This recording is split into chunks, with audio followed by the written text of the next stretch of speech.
وہاں لے جائیں گے وہ اسی دم اس کے قدموں پہ گر پڑی اور اس کا دم نکل گیا. یہاں دم جو خدا نے باغ میں ڈالا تھا یعنی لکھا کہ روح القدس نکل گیا. یہاں لکھا ہے کہ دم نکل گیا اور وہ اسی دم اس کے قدموں پہ گر پڑی اور اس کا دم نکل گیا. اور جوانوں نے اندر آ کر اسے مردہ پایا اور باہر لے جا کر اس کے شوہر کے پاس دفن کیا. دونوں کو اکٹھا دفن کیا. جب یسوع مسیح زندہ کرے زندہ ہو. ہاں میں تو ادھر ہی تھی. اوکے. اور ساری کلیسیا بلکہ ان باتوں کے سب سننے والوں پر خوف چھا گیا. جتنے لوگ آئے تھے نا پترس کے پاس یہ باتیں انہوں نے دیکھی تو اٹ مینس ان کی لائف میں اگر جھوٹ تھا تو سارے کے سارے جھوٹ سب نے کیا کر دیا چھوڑ دیا. انہوں نے جھوٹ بولا کہ یہ حال ہوگا.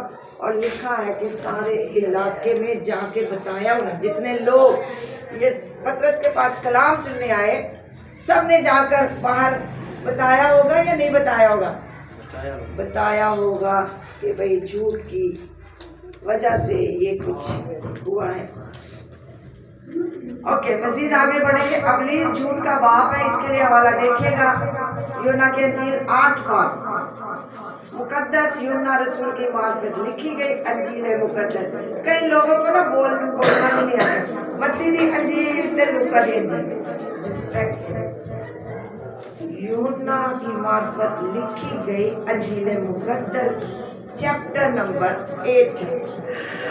یہاں پہ لکھا ہے کہ ابلیس جھوٹ کا باپ ہے. کہ جھوٹ بولتے ہیں. آیت نمبر 44. اس لیے یسوع مسیح نے فرمایا سچائی سے واقف ہو تو سچائی تم کو آزاد کرے گی. میں تو آزاد ہوں شکر.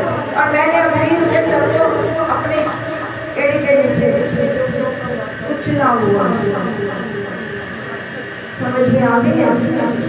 سو لکھا ہے آیت نمبر 44 مقدس یونا رسول کی بات لکھی ہے چیپٹر نمبر 8 ورس نمبر 44 اپنے باپ ابلیس سے اور اپنے باپ کے خواہشوں کو پورا کرنا چاہتے. ابلیس جو ہے اپنے مائنڈ میں اپنے دل میں خواہش ڈالتا ہے. کہہ رہے تم اپنے باپ ابلیس سے ہو اور ابلیس کی خواہشوں کو پورا. وہ شروع سے خونیہ سچائی پہ قائم نہ رہا کیونکہ اس میں سچائی ہے. وہ شروع ہی سے خونی ہے. بتائیے گا خون کیا اس نے؟ وہ شروع سے ہی خونی ہے. ہابل اور قائن کو جانتے ہیں؟ کس نے خون کیا تھا؟ بھائی نے. بڑا بھائی جس کا نام کیا تھا؟ قائن کا. تو کہہ رہا وہ شروع سے ہی خونی ہے اور اب بھی خون کرواتا ہے. اب بھی قتل کروا دیتا ہے. تو ابلیس کے کنٹرول سے آپ کو یسوع مسیح ہاللیلویہ. سو آگے لکھا ہے جب وہ جھوٹ بولتا ہے ابلیس کہتا ہے کہ وہ جھوٹا ہے بلکہ جھوٹ کا باپ. لیکن میں جو سچ بولتا ہوں اسی میں یہ تو میرا یقین نہیں رکھتے.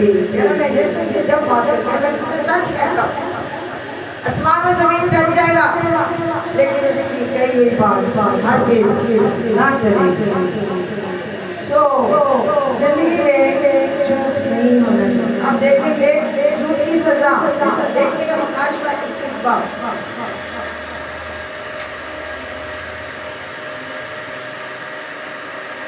اگر کوئی نکالے تو پڑھ سکتے ہیں جھوٹ کی سزا.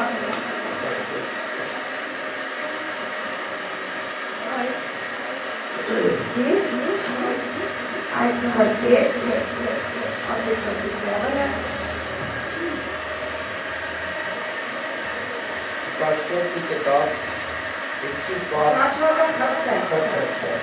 خط اور اس کا 21واں اور اس کی 8 آیت. مگر بزدل اور بے ایمانوں اور گھنونے لوگ اور خونیوں اور حرام کاروں اور جادوگروں بت پرستوں اور سب جھوٹوں کا حصہ آگ اور گندھک سے چلنے والی جھیل میں ہوگا.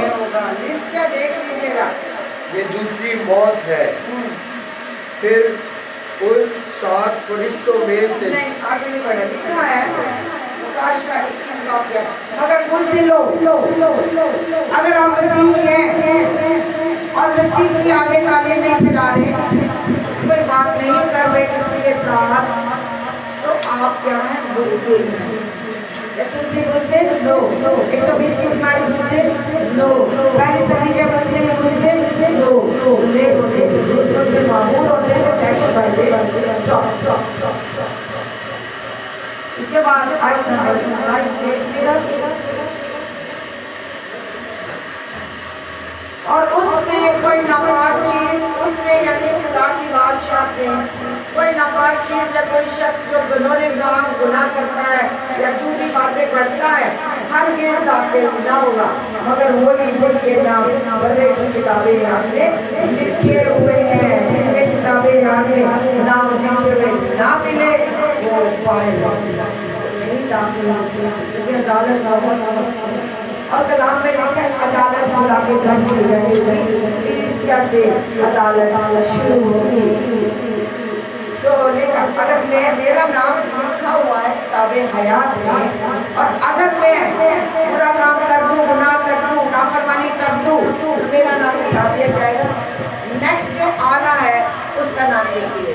ایسا کام کرے ہی نہیں، میں یہ کہتی ہوں ایسا کام کرو ہی نہیں، ایسا گناہ کرو ہی نہیں کہ بول اے خدا میں معاف کر دے۔ آپ جانتے ہیں کہ یہ گناہ ہے، خطا اور غلطی معاف ہو جاتی ہے لیکن گناہ نہیں، باغ عدن میں گناہ ہوا، تو کلام میں لکھا ہے باتوں باتوں میں خطا ہو جاتی ہے، خطا معاف ہو جاتی ہے۔ ہم نے دیکھا کہ کس طرح سے مکاشفہ 22 باب آیت نمبر 15 کو دیکھیں گے کہ خدا کا پاک کلام کیا کرنا ہے۔ کلام میں لکھا ہے ہماری کیا وہ اپنے جامے دھوتے ہیں کیونکہ زندگی کے درخت کے پاس آنے کا اختیار پائے۔ زندگی کا درخت کون؟ یسوع مسیح۔ یسوع مسیح یہ نہیں دیکھے گا یہ پاسٹر تھا، یہ خادمہ تھی، اگر غلطی خطا کرتی ہے تو معاف ہے، اگر گناہ جو ہے نا پلاننگ کے تحت ہوتا ہے، پلان بنا کے عمل کرتے، غلطی خطا اچانک ہو جاتی ہے، جس کی معافی ہے، کیونکہ زندگی کے درخت کے پاس آنے کا اختیار پائیں گے، آپ کو اپنے دروازے سے شہر میں داخل ہوں گے، مگر کتے جو کتوں کی طرح لڑتے ہیں، وہ کتے نہیں جو گلیوں میں لڑ رہے، یہ لوگوں کو کہا گیا ہے، 2 ٹانگوں والے انسان آپس میں جو لڑتے جھگڑتے کتوں کی طرح حرکتیں کرتے ہیں، اور جادوگر، حرامکار اور خونی اور بت پرستی بہت ہو رہی ہے۔ ایک دن کا بہت بڑا ہے بت پرستی، آپ جانتے ہیں، میں اکثر چنچن میں آتی نا چل آتی ہوں، میں اسکول جاتی ہوں، مجھے رومن کیتھولک کی باتیں ہی ملتی ہیں، پوچھیں گے آپ کو رومن کیتھولک کا مطلب پتہ